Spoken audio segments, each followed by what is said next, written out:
och på hospitalet.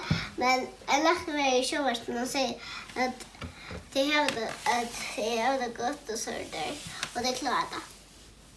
Och läkaren klarar det. Ja.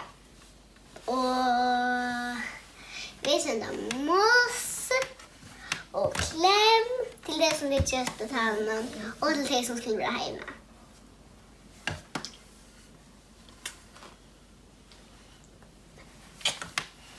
Och därför vill jag göra Pastanero.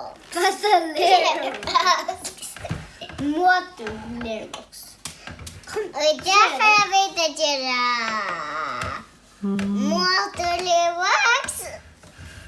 Det som man ska bruka är ena skaj av citronsyra. Det gör så att det helt långre. Man pjörs inte det, men det gör så att det helt långre. Och 150 gram av mjöle. Och 1 deciliter av salte. 2,5 deciliter av vatten. Och 1 teskaj av olja. Och så fruktfarve. Vi får att stämma allt och grytorna. Och röra väl. Inte när vi kluppar samman.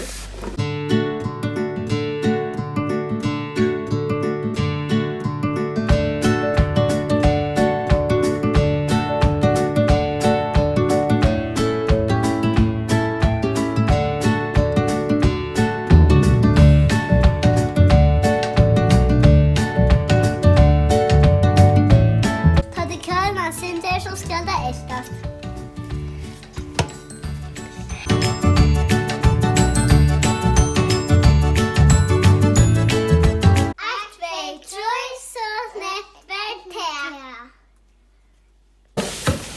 Nu har vi funnit lite som vi trimmar väl. Det är blått, grönt, gult, apelsingult och rött. Och det bästa vi handskum tar. Vi byter dadja upp i film.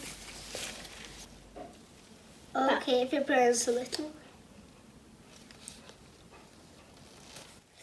Jävla salt. Det är inte farligt att ta. Nu har vi gjort en pizza och kors ner i film. Så kör vi den bara vid backen. Det är det som vi kör kvast. Här är äggen, kryssordade kvast. Och här till backen.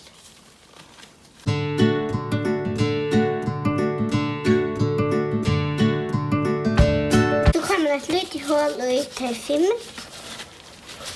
Och så stöter man lite ner.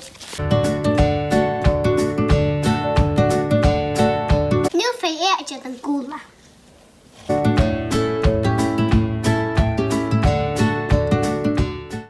Nu kan man få ur handskarna och älta.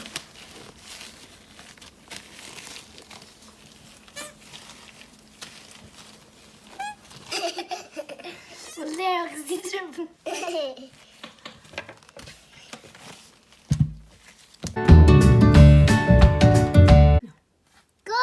Rätt, blått, rött, rött. Nu är det klart för att spela, vet du. Jag hade inte skrutcha för det. Hej! Det är dejligt och huggesligt. Ja.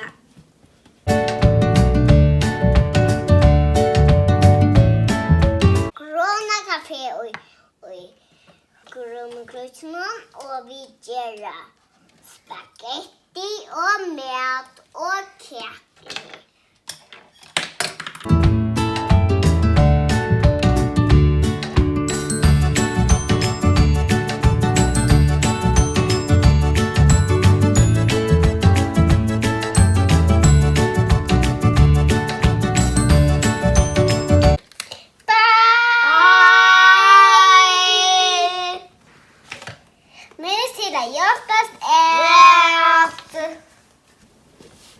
Och vi går över först Anna.